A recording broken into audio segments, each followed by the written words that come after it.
didn't care about any of it. I'm not money driven.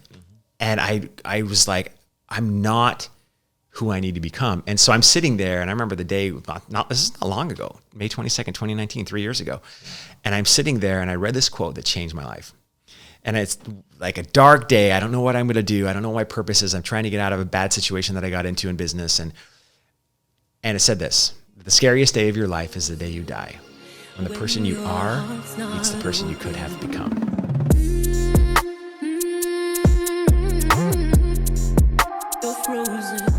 Hello and welcome back to another episode of Entrepreneur Unleashed. I'm joined in our on-location set today by my good friend Erik Sorenson. We're going to get into some amazing conversation, but I just want to say I'm so excited that you're here because that means you've made an investment in your future. Because at the end of the day, every moment you spend trying to add to your library of life is a moment well spent.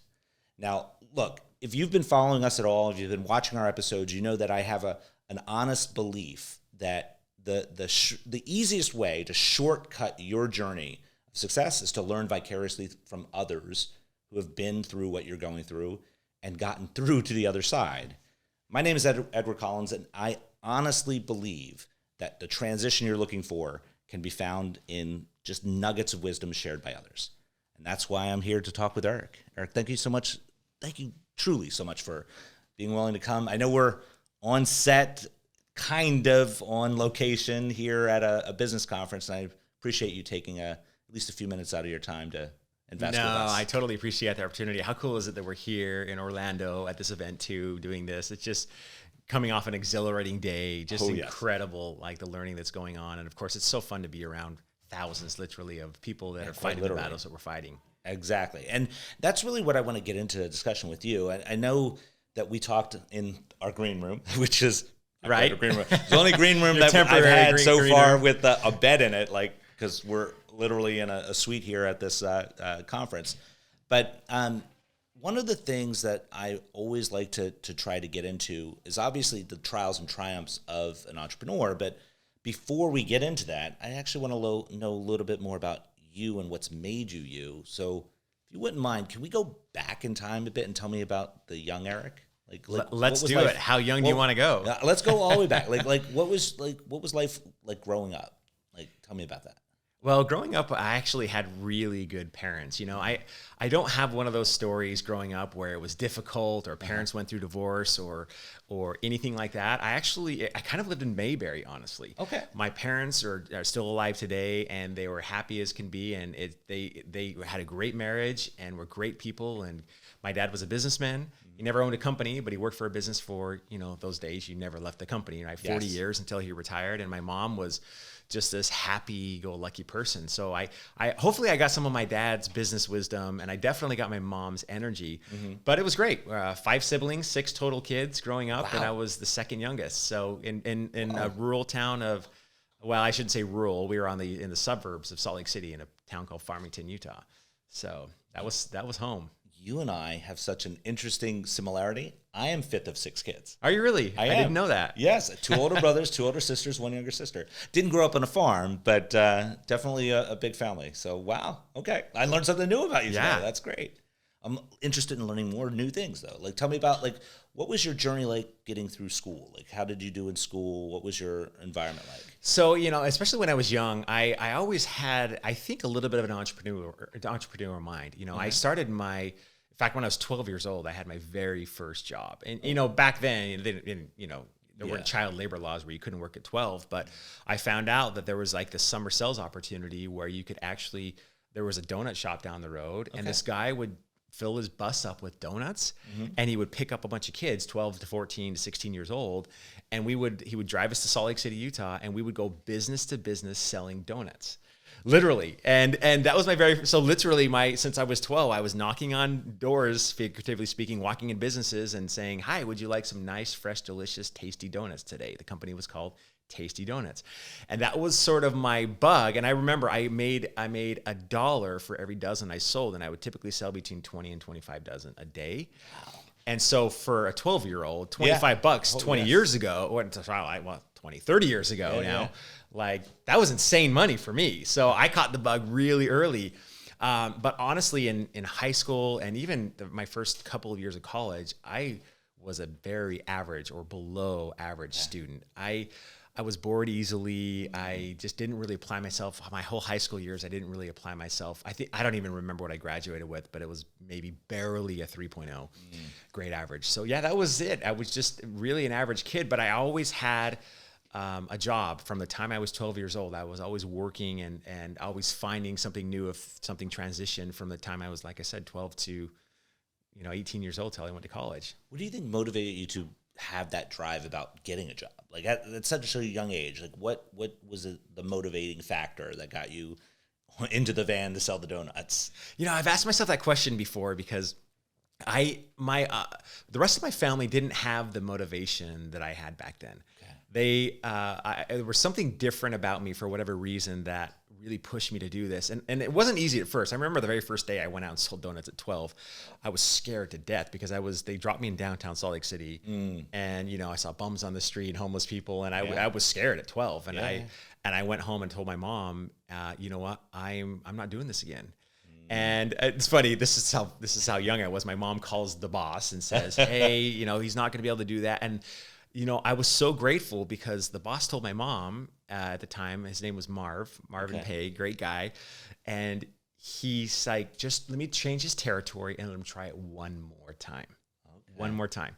The next day, again, I'm scared to death because my first day experience was horrible as a 12-year-old. I was scared to death. They take me to this new territory. It was a little bit more of an industrial area, a lot of manufacturing buildings, one next to the other. It was amazing. I had the greatest time and I met the greatest clients and made some great relationships at 12, literally 12 years old, doing something totally insignificant like selling donuts. But it taught me to communicate. It taught me to get over fear at a really young age. And I think when I got that little taste of a little bit of success, granted, I know we're talking about donuts, and then exchanging value and then actually making an income off of that at a very young age was really exciting to me. Here's the other thing.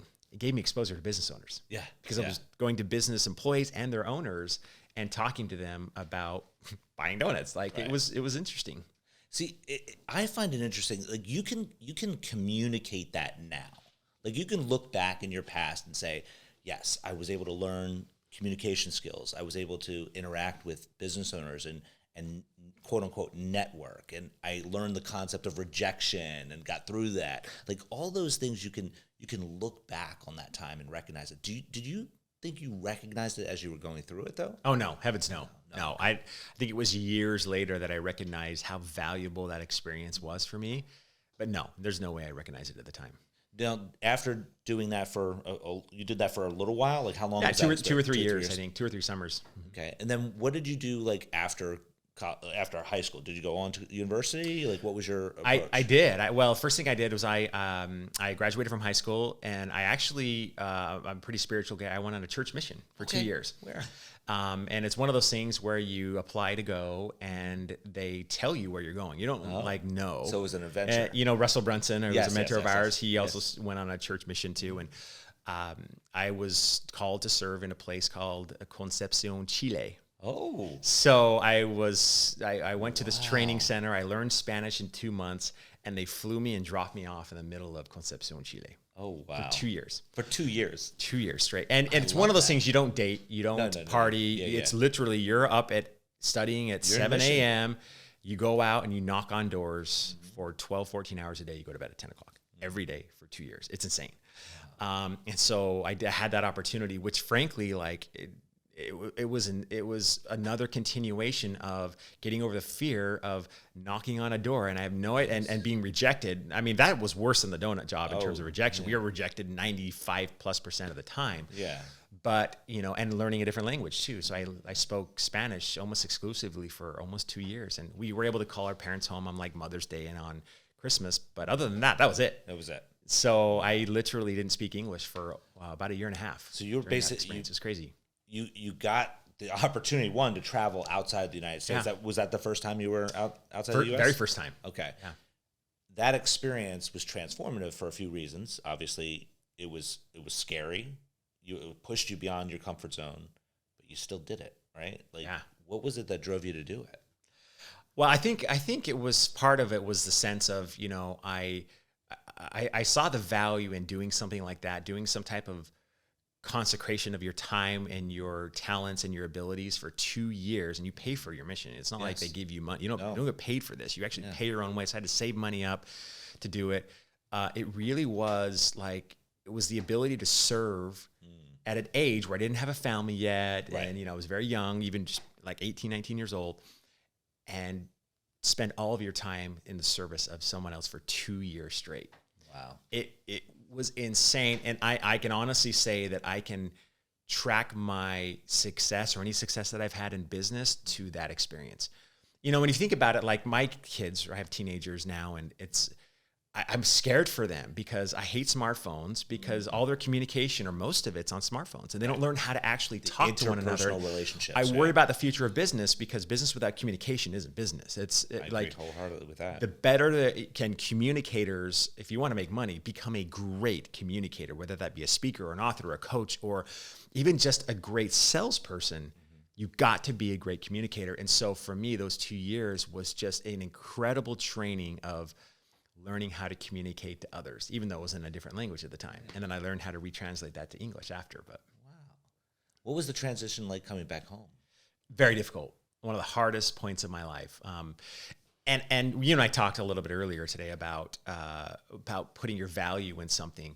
I think I didn't know then why it was so difficult, but I think I know now. For one, again, you know what your day's like. It's very structured for 2 years. You have somebody watching over you that you report to. You're with a group of, this army of people, that are there, and all the same ages. And so you're fighting the same battles.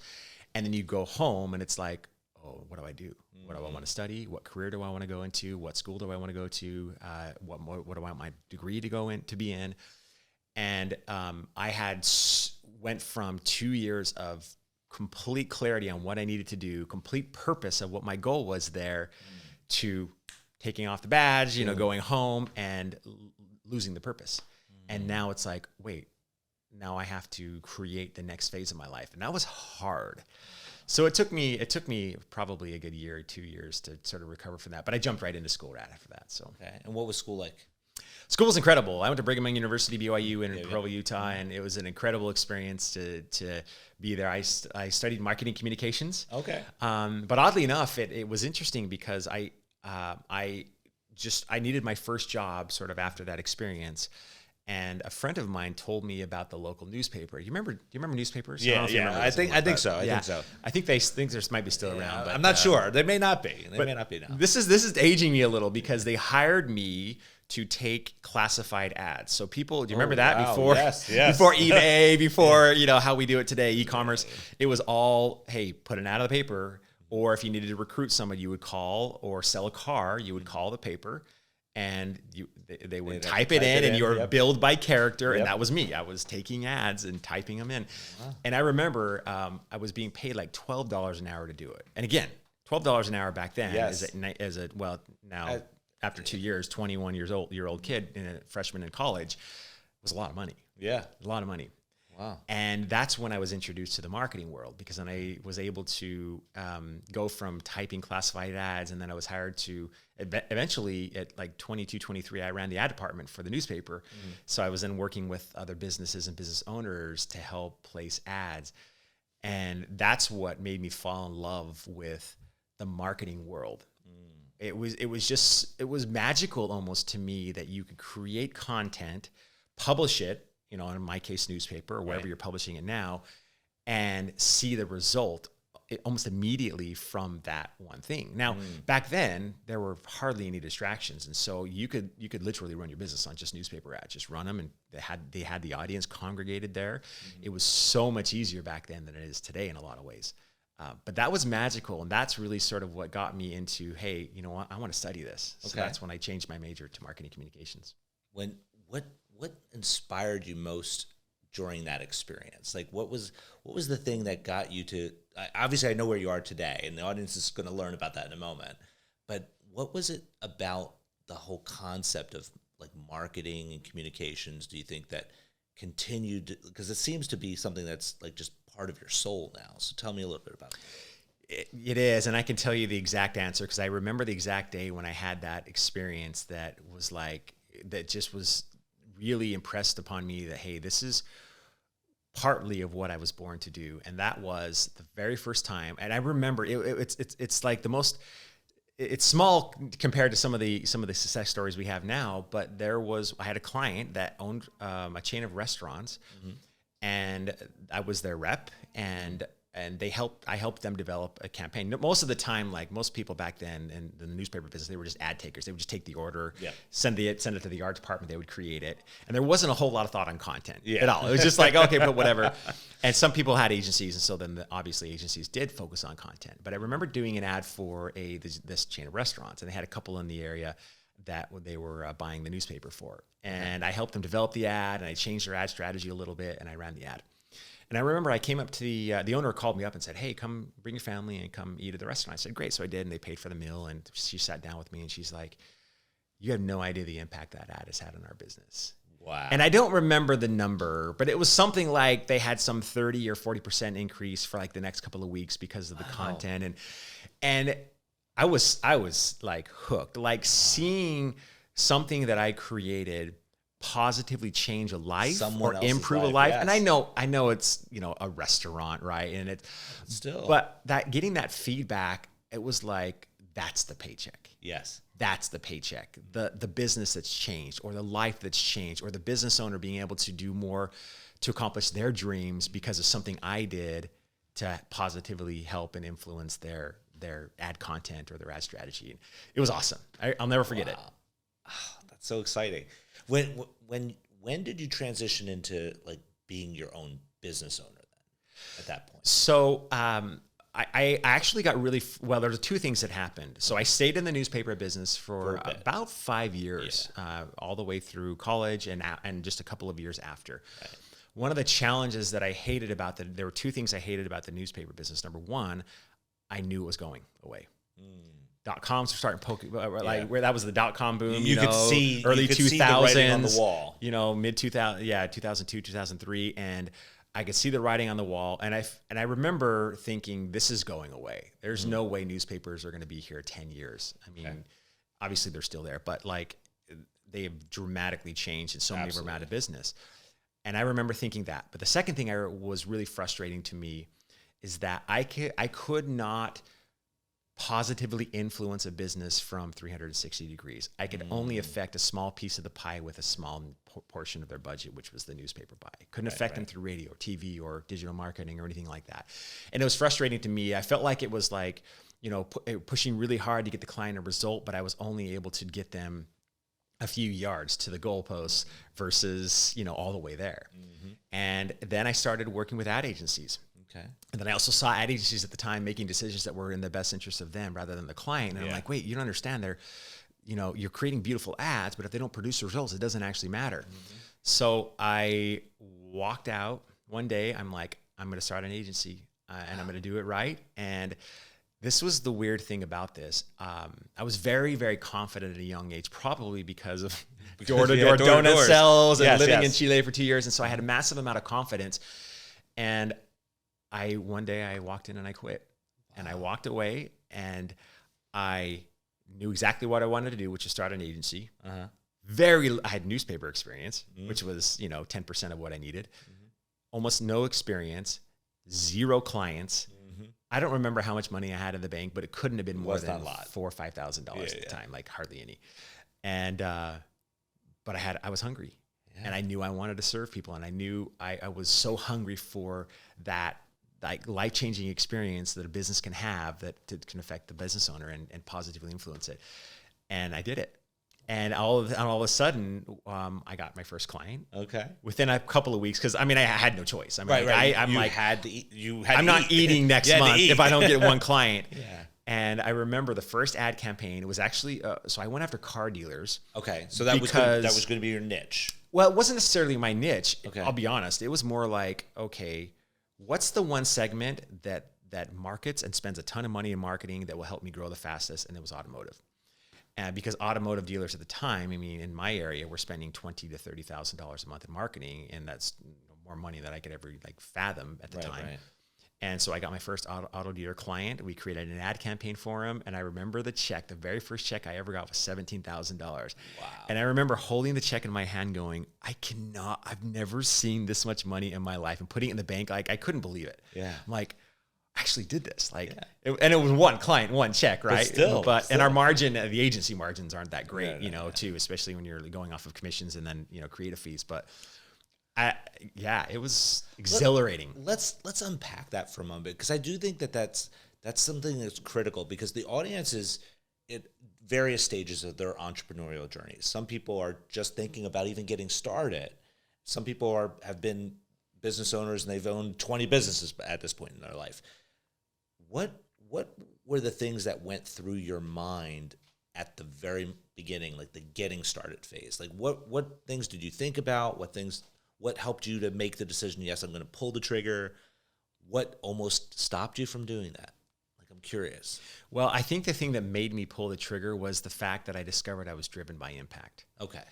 And when you're driven by impact, if you look at I don't know if any of you know much about DISC assessments, but if you look at things like DISC assessments and you look at what your motivators are, most entrepreneurs are driven by money. And then usually impact is second or third, right? Mostly second. I'm the opposite. Yeah, I'm one of the few that I know of that is driven by impact first and then money second. So for me, it was scary about potentially not having a paycheck, but I was so hungry to make an impact and make a difference in the world, in my little world, my small space at the time, that I didn't really care. I just did it. And so I did have a couple of things going for me. One, I was really hungry, and two, I was so driven that I was a doer. Like, I would just run after it. Wow. And so, and I moved fast. And so I just knew that, if I just knock on enough doors or pick the phone, happen. And that's what we did. We would pick up phones and call people and call the business owner and set up appointments. And so I think that impact that I really wanted to have drove all of those efforts. I think my why. The why always matters. In fact, why probably matters the most. But you also had a unique background too, that you experienced lots of rejection in life, just knocking on doors. So that wasn't a fear for you. I don't think a lot of business owners have had that background experience. So creatively, what do you think would be the best counsel for someone to take the leap? Especially knowing that not everyone has had the experience of going through rejection and failure over and over and over again, knocking door to door. What do you think could be most impactful to the person listening? I think what can be most impactful is, if you think about this, what's the worst thing that could happen? What's the worst thing that could happen, right? Right. They say no. Mm-hmm. You get the door slammed in your face.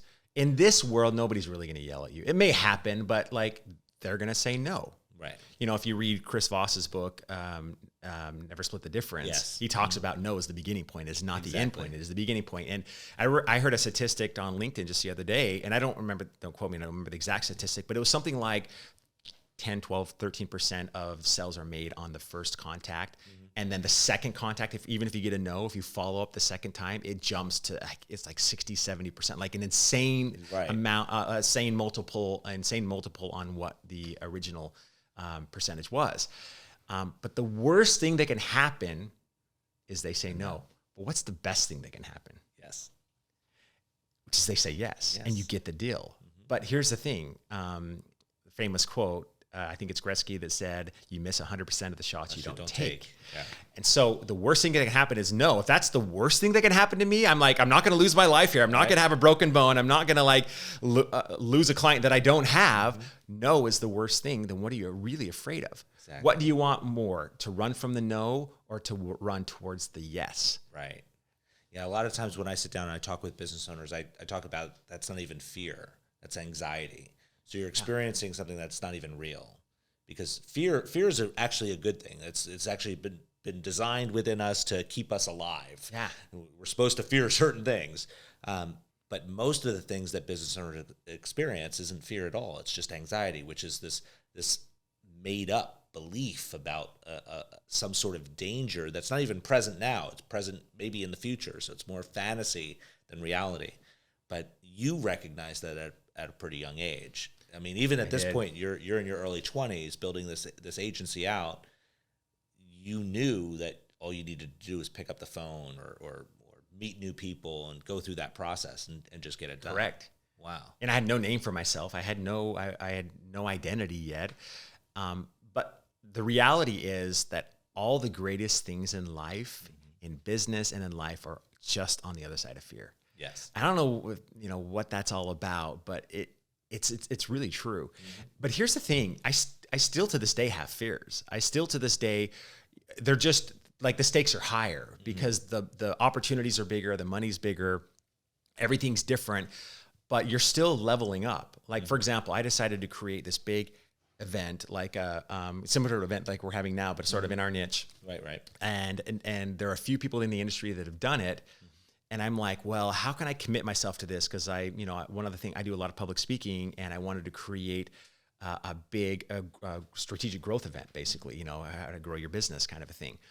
And I went to, I thought, well, what's the first thing I need to do? I need to commit to this, and I need to essentially commit in such a way that there's no room for retreat. So what did I do? I pursued my favorite author, and I pursued him hard for 2 months. And I knew that if he said yes and I was able to ink the deal, and he's not cheap, then I was stuck. I had to do this event because I'm not going to embarrass myself in front of my hero author. And he said yes, and we inked the deal. And we're fully in. This is next June, so it's happening in a while. It's awesome. But it was scary. Like, I was totally intimidated because this guy's one of my heroes. He's written incredible books. I can't say now because we have NDAs, but I wanted to get it out. I know you've read a couple of his books at least, and I was just so excited. And then I called my business partner. I'm like, we're totally in. He's like, why? I'm like, because we just inked the deal, and we have to prepay the money too. He's like, all right, we're doing this, and I'm like, yeah. Okay. So it's still scary. It's just a different level of scary. And one of the things I love, if you know who Mel Robbins is, she wrote the 5-second rule. Is you have that, there's this decision point, and what you do in this decision point when fear hits you makes all the difference in the world. So even picking up the phone to get that client, that car dealer client, there was a decision point. I could have either just had the fear and then walked away, or before your brain finally talks you out of it. Because if you wait, it will talk you out of it, and you're not likely to come back to it. Her tactic is count to 5 and do it. Count down from 5. Count down, not up, but 5, 4, 3, 2, 1, and go. Yeah. And I love that tactic because, courage is not that you're not scared. It's that you're scared to death. You just do it anyways. Yes. So 5, 4, 3, 2, 1, do it anyways. And I'm telling you, whole launch perspective. And your future self will thank you 5 months down the road when you've made several $100,000 off of that client or whatever your customer, transaction value is. Well, I know about the success that you have now and that you're experiencing now, and there's always more. But that wasn't always the case, right?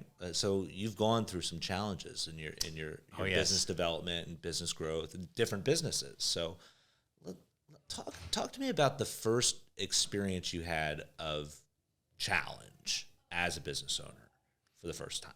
Tell me about that. Well, it didn't take too long. It was in my very first business experience. Walking out of that agency, I decided to bring on a couple of partners because I knew that I didn't have some skill sets that I needed. And I also think too, there was a little bit, as confident as I was, there was still a little bit of lack of confidence. Hey, there's strength in numbers.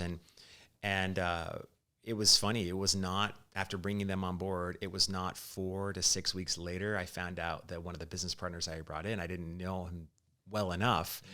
And he was pretty heavily into drugs and other things too. And I found out that quickly. And so we actually we had to break up the partnership literally 4 to 6 weeks in. Wow. That was rough. Going and making that leap and then finding out that we had to get rid of him. And, he took a few clients with him too, because he became friends with clients. He was partying with them. And, and because they were his, buddies, we lost quite a bit of revenue off of that one little thing. So that was a huge challenge in the beginning. What lesson did you learn from that? Know who you're marrying in business. I mean, 'cause business partnerships are literally like marriages. You have to make sure that if you are going to have a partnership, when you're young, it's really tempting to partner with your best friend. But is your best friend the best person to partner with? Or if you're going to partner, then maybe you should find somebody that complements you or has a skill set that you don't have, but absolutely know who they are. Right. You've got to know who they are. And I would say the same thing for your employees. You have to absolutely know who you are. And it's hard to do that sometimes because, it can be. Vetting employees are challenging. And so that's why we no longer hire based on how I feel about them, because I'm naive. I'm a terrible judge of character. I'm pretty open and honest, and I trust people instantly unless they give me the reason not to. Right. So we use the DISC assessment. We use Strength Finder. Okay. We hire now based off of strengths and weaknesses, personalities, Colby reports, for example. And so now we can match a personality type, natural instincts, strengths, motivators with the actual job itself. And then the culture that we have now. And since we started doing that, we haven't had any issues. Yeah, so you put into place an SOP, a standard operating procedure for your hiring. We did. So you've learned through hardship, big time, and challenge that having processes and procedures within your enterprise, regardless of the size, regardless of the stage you're on in business, they get you to the next level. Have you ever had a breakup in a partnership? I have. It's completely. How was that? Completely unpleasant. Oh gosh, completely unpleasant. And when you look at that environment, you're seeing that. Like looking back, I can remember the challenge and the dread and the sense of just like having all my energy sucked out of me in that moment, not knowing that there would be a tomorrow. But yeah, there is. Like you can make a tomorrow. That's one of the things that is, I think, so magical about the concept of entrepreneurship is you can hit a brick wall, you can get bloodied, and you can get battered, and you can get knocked down, but you also have the power to get back up. And you did that within your own business and within your own experience. And that I think is what can be so motivational for business owners that are out there watching and just learning through your life's journey to get to that other side. You kept getting back up. So what motivated you to get back up? I still go back to the fact that I was so driven by impact. I was so client focused on serving them that there was nothing that was going to stop me.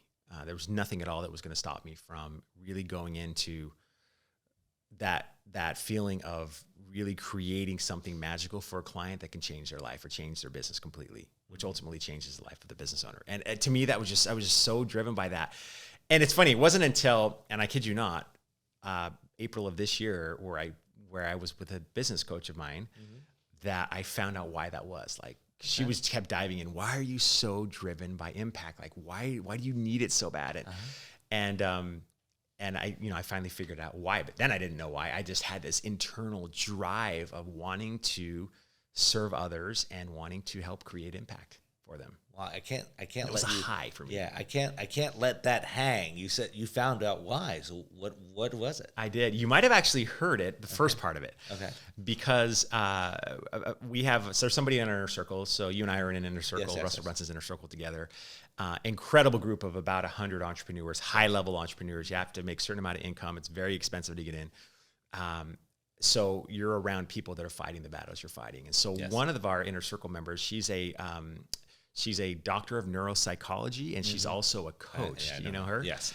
And she's amazing. Yeah, amazing. I know who you're talking. And so she did in our circle, we do these fireside chats where somebody will come in and they'll tell their experience. And Mandy Keene, who's amazing with ClickFunnels, she'll interview them. And so Mandy and her were on this episode, and so they asked for volunteers to do a one-on-one. Okay. And like a quick one-on-one coaching thing. You raised your hand. And I just clicked it and raised my hand. And I thought, because there were, I don't know how many people were on it, maybe 30, 40 people were on this. They chose me. Yes. And I was not expecting it at all. And I was frankly half listening to the whole thing. Right. Because I was, doing other things at the same time. And she gets me on and she's like, well, tell me what you do. And like, why do you do it? And so she asked me, why do you do what you do? Like, why are you driven by impact? And my first answer was, I just want to make a difference in the world. Well, why do you want to make a difference in the world? Well, because I want to change life, and I love seeing people's lives change, and I love, seeing them accomplish their dreams. Well, why do you love that? This went on for, I don't know how long, 5, 6, 7 minutes. And she's just like, why? And then every time I would say something, she'd like, no, why? That's not it. And I was kind of actually getting frustrated because I'm like, how many times can you ask me the same question over and over again? But I was not willing to go deep enough to really face these things. And then something came out of me that I will never forget, and I did not expect it. I couldn't believe it. And I looked at her and I said to her, because I've experienced so much pain in my life, I don't want anybody to have to experience pain that I've experienced. I don't want anybody to suffer in some of the ways that I've suffered. And that didn't come out of like my childhood or my upbringing. It came out of businesses and business failures, and it came out of relationships. I went through a divorce, I guess it's been about 8 or 9 years ago, and, tore my children's hearts apart and mine as well. And I had a really challenging marriage for 15 years, like a very, very challenging marriage. I was married to a person that had some challenging mental illness, and, didn't know when we first got married, and it came out into a crazy 15 years of struggle and challenge. And at the same time, growing businesses. And frankly, part of the reason why I was successful at business was because that was my joy. That was my escape, because I couldn't get it at home. And so when that came out, and I'm just completing, I don't, I have no problem sharing that information. I did years ago, but not now. But that came out. I don't want people to, I want to help eliminate suffering in people's lives. And if I can help them grow a business, help them, let's be honest, I don't know how to separate business and my personal life. If I have a bad day at work, it's hard to not take it home. We pretty much are our businesses, but our families are also fueled by the businesses that we run, as are our employees, which are an extension of our families. Yes. And so knowing that, I'm like, okay, that to me was big, because I was just trying to find a success because I wasn't having it at the home. And so I spent a lot of time and, doing a lot of things to keep that business just rolling and going. And it was my joy for those years when I was going through that hard time. So now my whole focus and my mission's changed slightly, and I know we'll probably get there in the last 3 years only, since May 22nd, 2019. And that is to help eliminate suffering in people's lives by giving them tools and strategies that they need to really create a business that creates confidence in them. The more success that they have, the more confident they're going to be, the happier they're going to be, 100%. And the more progressive they are. Like you're talking about, up level entrepreneur, like leveling up and really like exploding your results and becoming unstoppable. That just builds confidence and really helps people just create happy, productive lives. When you look at your transition from that experience in a challenged home relationship, bleeding into challenges within work as well, because even though you were going to work and building these businesses as an escape, you also struggled there too. So it was both aspects of your life, the home and the business. Because I constantly hear this phrase, like, how do you find like work-life balance? So I'm curious, do you believe in the concept of work-life balance or not? Balance is a lie. Okay. Balance is a lie. I do not believe in balance. And the reason why is because you can't physically be in two places at the same time. You can't mentally think two different thoughts at the same time. You just can't. There used to be this big thing about multitasking, and it's been proven that it is completely unproductive. Complete waste. Total waste, total farce. And I thought I was cool because I was a multitasker. No, I was just a busybody. Yeah. Balance is a lie. And the reason why I say that, not just because of what I mentioned, but I realized that when I was always trying to like struggle with the work-life balance, what I was really doing was feeling guilty that I wasn't spending enough time at home versus time at work. Okay. So a lot of that, what we think is balance, is really just is guilt-driven. Angst. Yes. And my wife said something that really stuck with me. She said to me one night, because, I was spending a lot of time at work, and she said, you know what? It's not so much the time you're spending at home. It's that you're not here when you're at home.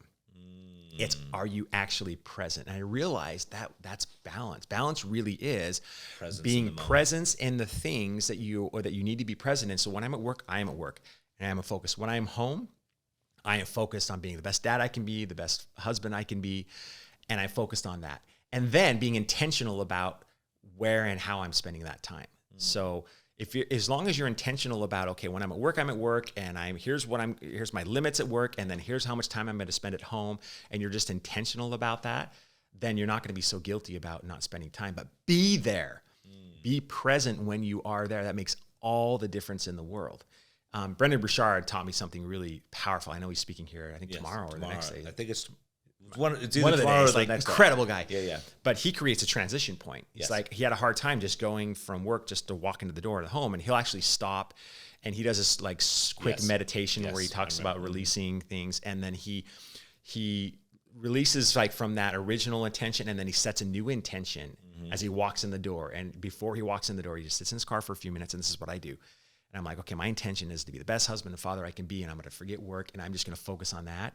And I create a transition point, and then I walk in the door, and it makes all the difference in the world. There's some amazing nuggets of wisdom there, because you're essentially saying that balance, just the phraseology of balance, is a farce. Yeah. But presence is what you strive for. So that lesson alone, presence and intention, yes, and combined with intention, then creates true fulfillment within your life, right? Correct. Because now you're fulfilled at home when you're there. You're fulfilled at work when you're there, because you have both. You've set your right attention to the intention. I love that. And you guys should try this, because I haven't worried about balance for, I don't even know, at least 5, 6, 7 years. I love that. At all. I love that. And it's not like I'm perfect on being present or perfect on my intentions, but I also know if I'm not, why. I know why. When you look at how you learned that, what was the nugget of wisdom that actually stuck with you? Like, what was it that said, okay, this is how I'm going to live my life? Like, why did you make that decision? Well, it's funny, because I remember the first time I heard that balance was a lie. It didn't come from me in the beginning. Right. I actually heard it from Jamie Kern Lima. Oh, yeah. Who's speaking also as well. She has a book called Believe It. I read it like 4 times when it came out. She's incredible. One of my intentions here is I want to meet her, give her a high five. She's amazing. But that was one of the first times I had heard that, and it challenged a belief that I had. Like when I heard balance was a lie, I'm like, no, it's not. Yeah. Like, we talk about balance all the time. It's not a lie. Like, the concept of it's not a lie. But when you dive into it, you realize, oh my gosh, it is. And so you can things like that, things that challenge your beliefs can free you sometimes. Yes. From beating yourself up over something that doesn't exist. It's like, no, just simply change your intention to change your presence. And I'm sorry, I missed the second part of your question about that. I want to keep going this channel, because I think that we're talking about now struggle of a kind, because you have a belief set. Yes. And you're allowing it to be challenged, which is struggle, creates struggle in your life. It's almost like the concept of growth in general. It requires struggle, it requires stress, it requires damage and destruction in order to have growth. Like you go to the gym and you want to build muscle, you actually have to tear muscle to build muscle. Yeah. Same thing happens with regard to skill sets and mindset. Like, what do you think is the biggest area of mindset shift that you've had that has led you to where you are now?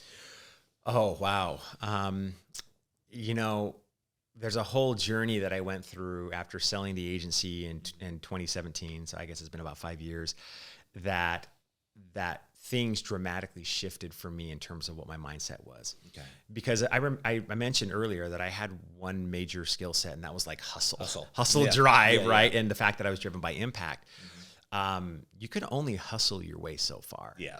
You can only hustle your way so much. And in fact, hustle will not get you to a certain amount of revenue. Yeah. I remember I hired Garrett White as one of my oddly enough, another person that's speaking on Saturday. I think he's incredible the last. guy. Yeah, I think he's the last one up. Yeah, and he brings the fire like you wouldn't believe. Yeah. He's next to Tony Robbins when it comes to that stuff. But he and I were talking about this, and he told me, he's like, you can hustle your way to 10 million. He's like, but I've never seen anybody hustle past it. Yeah, I agree wholeheartedly. And my business got to $10 million a year, and I could never get past it. And I'm like, because hustle, I mean, you're working 60, 70 hours a week. You can only hustle your way to a certain amount of revenue. And then you have to actually take a step back and be smarter, not work harder. You have to actually implement, like you mentioned, SOPs and build a team and find who's for the hows, right? And so that was really, really a good shift for me. And my mindset changed dramatically when I realized that I I would hustle and I was having a lot of success because we would push so hard. But frankly, the mindset shift that was biggest for me is that I actually had to pull back a little bit to be able to explode like our growth. Okay. I mean, and the difference was like, it took me to get to $10 million a year. It took me about 10 years maybe. Okay. And then I sold that company. And now to get to 10 million, since I started at another company 2.5 years ago, we did it in 2.5 years. Right. But you took the lessons that you learned from that experience of growing the first business, and you just shortcut all that journey because you had the tool sets to be able to put that into practice. What were the major tool sets though that you used? Well, even before the tool set was the mindset. That was the shift, because I'll be honest, I hated the word mindset. Mm-hmm. People would always talk about how more important mindset is. And I mean, try marketing mindset. Nobody wants it. Yeah. Touchy-feely. And you hear guys like Tony Robbins always quote that 80% of your results is psychology, the way you think, in other words, your mindset, and 20% mechanics. Mm-hmm. 80% psychology, 20% mechanics, or strategy, tactics, tools. Mm-hmm. And the truth is if you go to a conference or if you're being coached, you're looking for a tactic, a tool. Like you're looking like, how did you do it? And how can I do it? Right. But the truth is if you're not thinking the right way, you will not get the result. Mm-hmm. Because if you think about it, like a very different question can trigger a very different decision. Mm-hmm. Or a very different thought can trigger a very different decision. I'll give you an example. I used to run 5Ks and 10Ks, back 15 years ago. And then a friend of mine said, "Hey, you want to run a marathon?" I'm like, "No, that's not, I don't want to run a marathon." And then I saw people running marathons, and I'm like, well, okay, I guess I'll run a marathon. So I started training for a marathon, and then my buddy's like, "Hey, I'm going to run an Ironman. Do you want to run an Ironman with me?" I'm like, "No." And then I went to the finish line of an Ironman, and it was like the most inspiring thing I ever saw. Right. It's a story for a different day. And I'm like, okay, I'm going to run an Ironman. I ended up doing 10 Ironmans. But for the training for a 5K, I knew what I needed to do. Mm-hmm. But when I changed leveled up big time to say, no, I'm going to do an Ironman, it completely changed every output. So a different question or a different thought can trigger a very different output. Mm-hmm. So for example, our thoughts ultimately dictate our actions and our behaviors. Mm-hmm. Our behaviors over time create habits. Our habits over time ultimately create our character, and our character defines our destiny. So if you want to change your destiny, change your thoughts. So the way you think about something, I mean, I have people that I'm like, I wish I could take your mind into this business owner's body because you could turn it around in 30 days. I guarantee if a guy like Russell Brunson came into one of our business, he could 10x it. And not because of how he thinks. Exactly. It's so if you really want to 10x your life, it is all about your things, your belief. Because I learned this from Jim Quick. Mm-hmm. All behavior is based on belief. Mm-hmm. You do something or you don't do something because you either believe it or you don't believe it. And I don't mean on a surface level, in the subconscious deep level, you truly do or truly don't believe it. And it dictates all of your behaviors. And so if you're not if you believe it on the surface, but you're not fully committed, you don't really believe it. Right. At all. I think that's probably one of the biggest things that I see business owners struggle with is the whole concept of belief, is the whole concept of mindset. And what I try to tell them is that the best way to change that is to expose yourself to other thoughts, whether that's through reading, whether that's through company, meaning sharing a room with someone or a group of people who think differently than you do. What would you say is if you can only do one thing, read more or be present with more, what would you do? Like being in masterminds or being at conferences. We're at a conference now, but let's say you can only do one thing. 10 conferences or read books. What would you be doing? Oh boy. Of those two choices, I would say I'm an avid reader. I read about a book a week. Okay. But I would say 10 conferences. I think you, there's a couple of things. One, you get knowledge, you get networking, and you get strategy from people that have been there before. Books, you can get the same thing, but they're usually, there's a lot of storytelling, there's tactics, tools as well. But in a conference or in a setting where you're in an immersion event, your transformation can be much quicker. because you're immersing yourself. Like today, well, I guess tomorrow we'll start at 8 in the morning and we'll probably be done at 10 o'clock at night, 11 o'clock at night, immersed in content and strategy and mindset. And so it's a much more immersive experience. And it's hard to get that when you're, sitting in your office or your library or whatever, and you're reading a book quietly. Exactly. But we always talk about it all the time. Knowledge is not power. Knowledge is only potential power. Now, but I will change that. There's one variable in this. Okay. And that is when you have a really good, solid foundation of knowledge, and when you dive into knowledge, you start to love it. And there's a tendency sometimes with entrepreneurs to stay in that learning phase. You always want to be learning, but the problem is you don't think you can take the action you need to take because you don't know enough yet. So let's just keep reading books. I think I read like 250 books before I was like, oh my gosh, like wake up, dude, like go take action. You will learn more from doing than you will from knowing. 9 times out of 10, if not 10 times out of 10. So you have to have a foundation for a little bit of knowledge, but action trumps knowledge, like I said, every day of the week. The way I put it is essentially that a lot of people sit down and try to plan out their life, plan their way to success. And planning is important, but if you're looking for outcome, planning won't get you outcome. Action is what leads to outcome. Exactly. And if you look at the people who have done the things that you want to do, the key word in what I just said is they've done the things you want to do. They put one foot in front of the other, and they put whatever they learned to work. And that's the difference too. It's work. So in physics, you have this concept of effort versus work. Effort is just the expense or the utilization of energy, but work is the productive utilization of energy. When you're putting things into action productively, meaning you're trying to make progress, that's where you get results. If you're just sitting idle and doing, I like this topic, I'm going to research this. Oh, this is interesting. Now I'm going to be distracted by that. That's a new shiny object over here. Let me pay attention to this. And that can happen at conferences because you can get exposed to something that, wow, that looks exciting, and it can derail you. How do you stop yourself from being derailed? No, be like crystal clear of exactly what you want. And I know that's a really simple answer because, clarity is really important, but most people will say they know what they want, but having worked with hundreds of business owners over the years, not thousands of business owners, they don't. Yes. Most don't. Most aren't very clear. Like the way I plan my life, I know exactly to the penny how much money I want to make this year. I know exactly to the penny how much revenue I want to generate this year. I know exactly to the penny where I want my family, my life to be at the end of this year. Right now I'm working on next year. But like, if you're not exactly clear, and I don't mean like make more money is not clarity. No. Change of life is not clarity.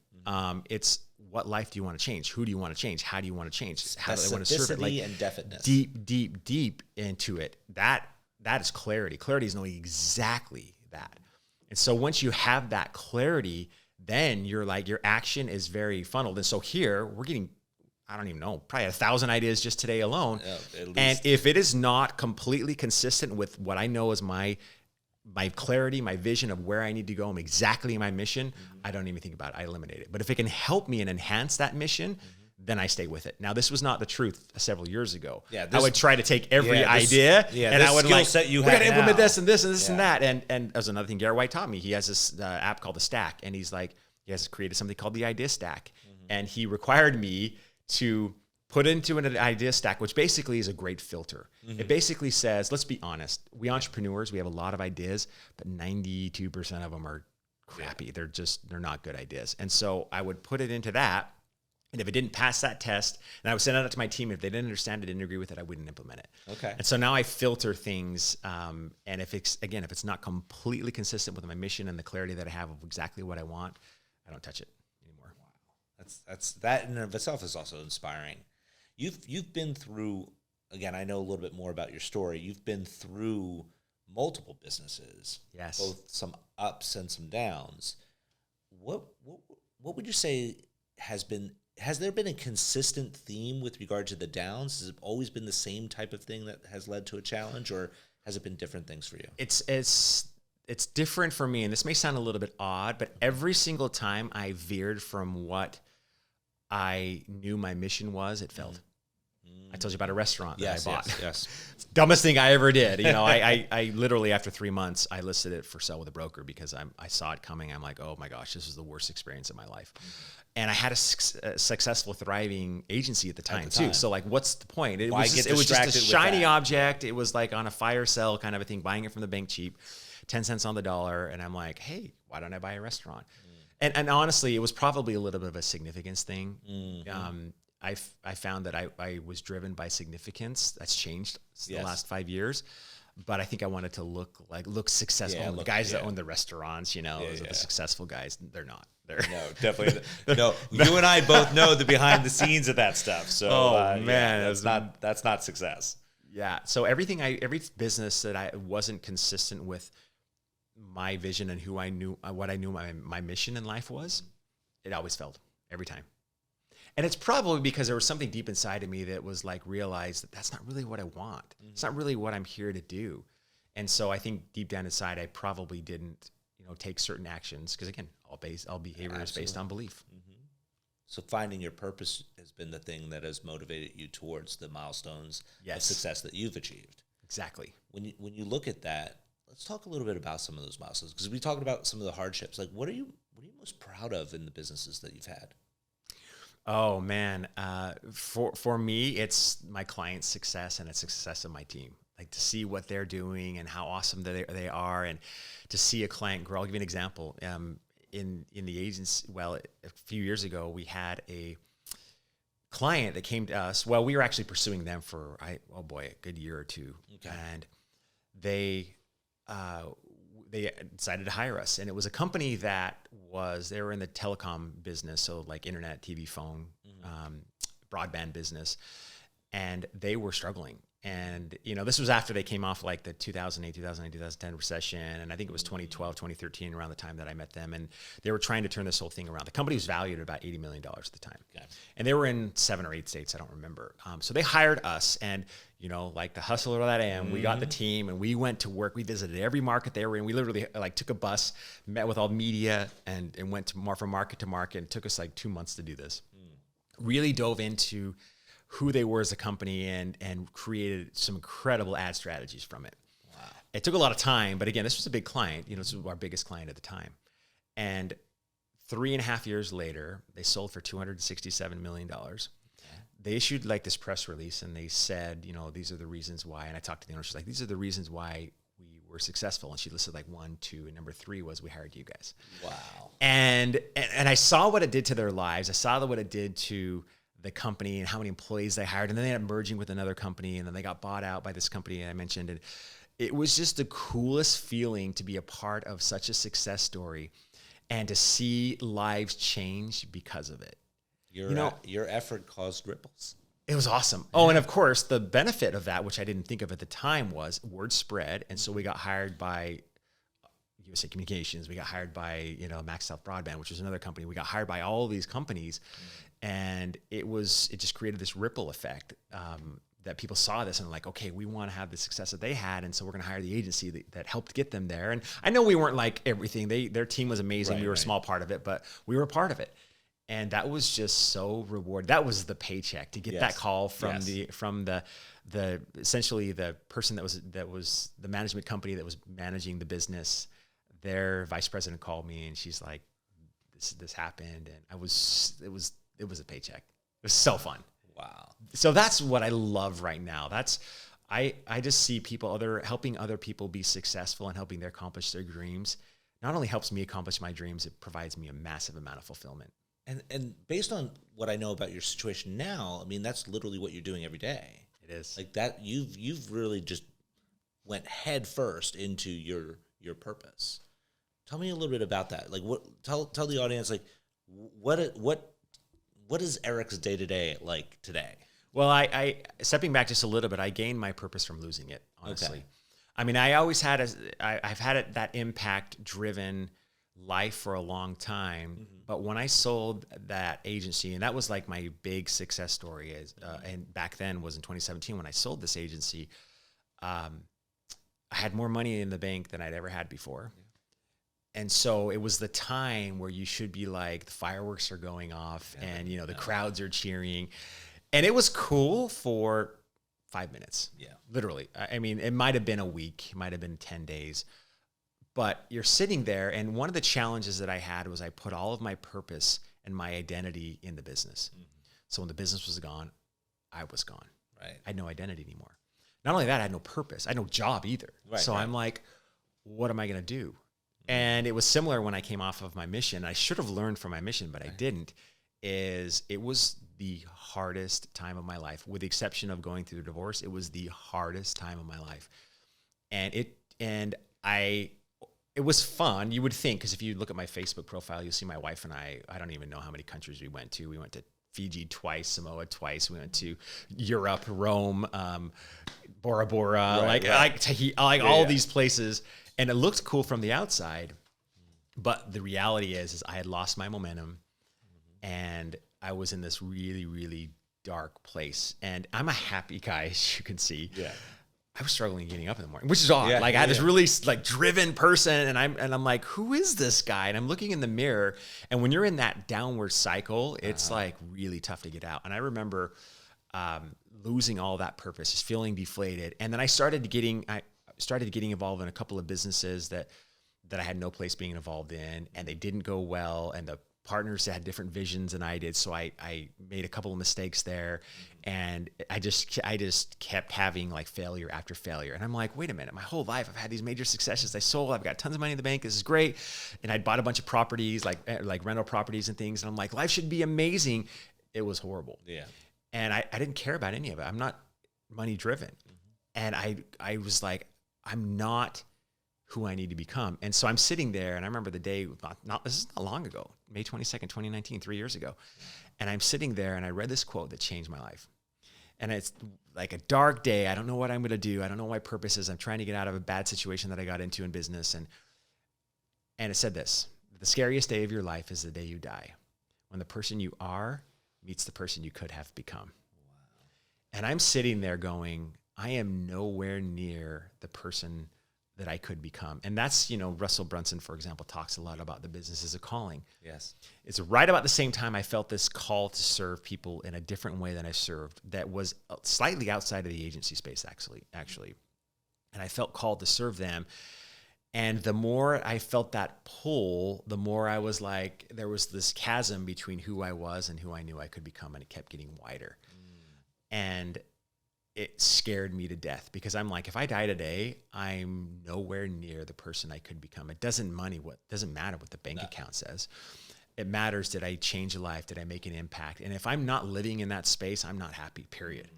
Whether it be my kids or whether it be business owners or whatever. And so I'm like, I have got to do this. And I'm like, oh my gosh, I've got, at the time, 15, 16 years of working with thousands of businesses and having these success stories and learning business from inside out, owning 9 businesses. I've got a story to tell. Yeah. And it didn't happen overnight. It took a couple of years from then, literally until about last year. And that's when I started really diving into not just the agency space. So I built another agency, but then built the coaching and training platform just in the last, 18 months or so, to create a transformational change and experience, and to help people get beyond their limiting beliefs and really just explode their results in business. Because we teach, like we mentioned earlier, we teach so much tactics, tools, and strategies, but it's not tactics, tools, and strategies that you need first. You need to first really truly have your mind in the right place to be able to go that direction, to be able to make the tactic work. I mean, I can give my 9-year-old daughter a hammer and all these tools to build a house. She's not going to build a house. Right. I don't have any clue. So the tactics in the wrong mind won't work. Not skill sets, but tools or strategies in the wrong mind will not work. Right.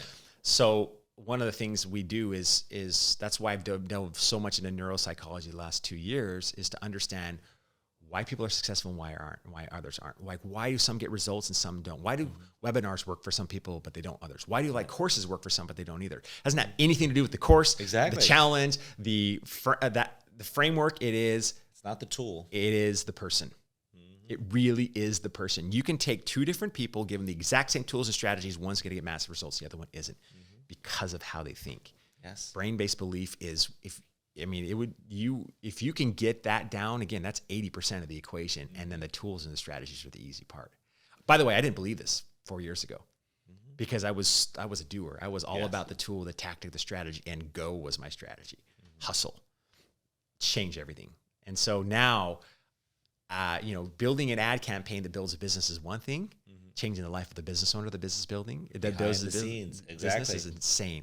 And Elon Musk said, I'm a big fan of Elon Musk, but he talked about a year or two ago about how they were focusing on the cars and building cars. And he's you know how we get a magnitude of change in the cars is we stop doing that.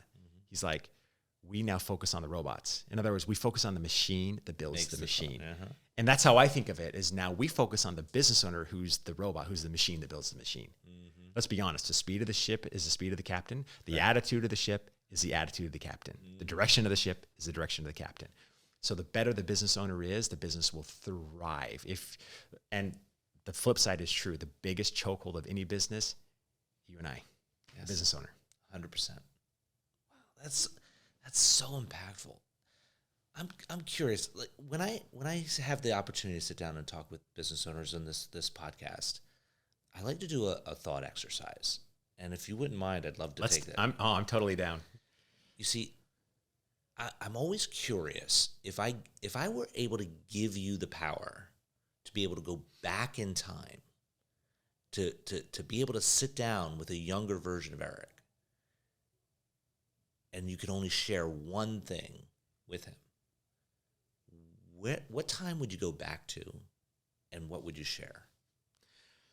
I think I would probably go back to about maybe 10 years ago, when I had some experience in my belt, when I had success stories and we built a pretty good business. But again, hustle was my strategy. Like hustle was my superpower. Like I would outwork anybody at the time. And my clients saw that because I served them at a higher level than we're used to be serving. And so even if my results weren't stellar, our clients would still keep us because of the fact that we would do more for them and we would take away one of the biggest reasons why people hire agency, which is time. They don't have time. So we would help them with that. And so we were an invaluable resource to our clients. But the person that I am today doesn't even, like that person 10 years ago wouldn't even recognize who I am today at all. Because that person is like dead.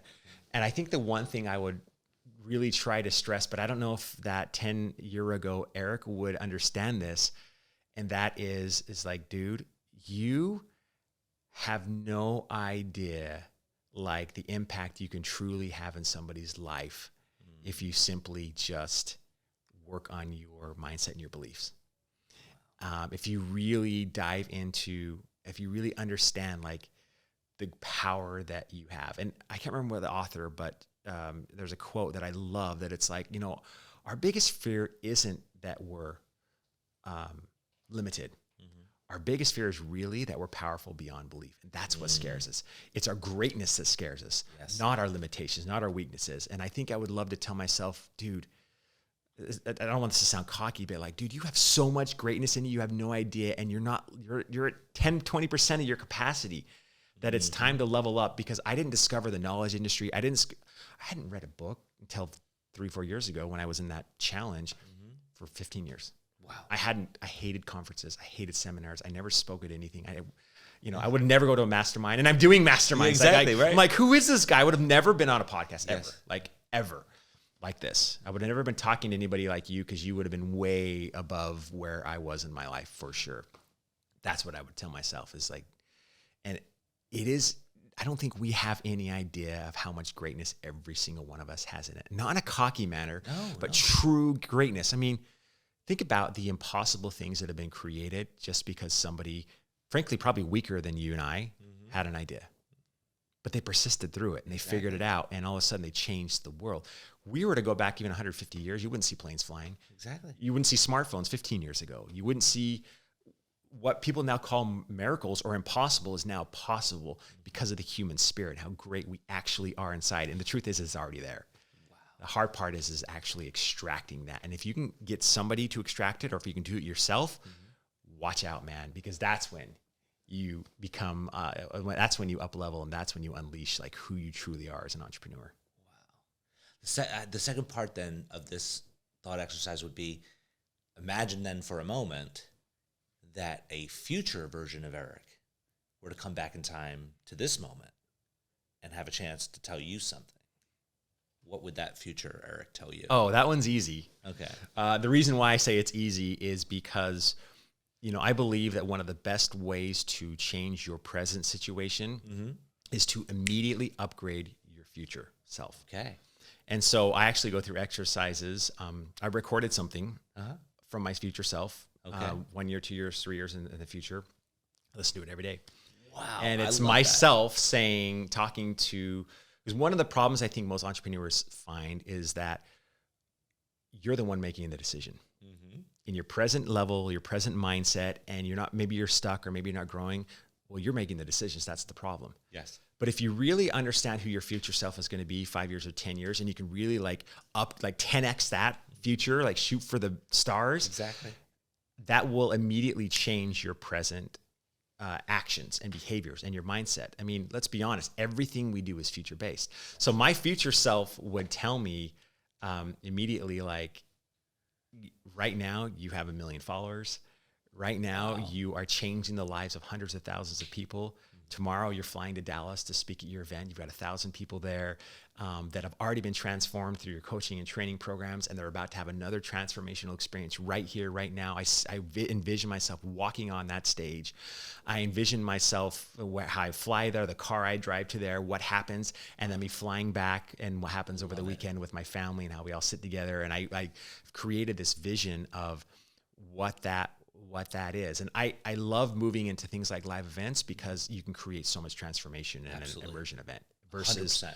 Virtual or versus the human touch. You just can't beat it. I mean, that's, Tony Robbins has lived off of that model until recently for the last, 40 years or so. But yeah, my future self is influencing massive stages across the country. Wow. My future self is transforming lives because I finally learned how to really connect with that human spirit, extract that potential out of that entrepreneur, and then have things click in their mind so they can actually rise to the greatness that they already have inside of them. That's amazing. That's what I see. That's amazing. I want to make sure that we do create some sort of benefit though for the audience, because quite frankly, now Erik, the past Erik and the present Erik, have gotten 2 nuggets of wisdom shared with them. I'd like you to be able to share one, if you could share one nugget of wisdom that the audience should hear by experiencing this podcast today. What should they hear from you that can potentially take them to that next level? If you could share one item. Well, I think there's a question that every human would ask themselves, and entrepreneurs especially, is who am I really? Who are you? And who are you to do this great thing that you're trying to do? One of the nice things about entrepreneurs is the fact that they're trying to change the world a lot of times, and they have really big visions and big goals, and they're trying to do something that's beyond their present capabilities. They're trying to do something that their future self can ultimately do. And so when I think about that whole scenario, and I think about what that all entails, is you need to really truly understand that the greatness that you have inside of you now. Yes. And really understand that you're limiting that.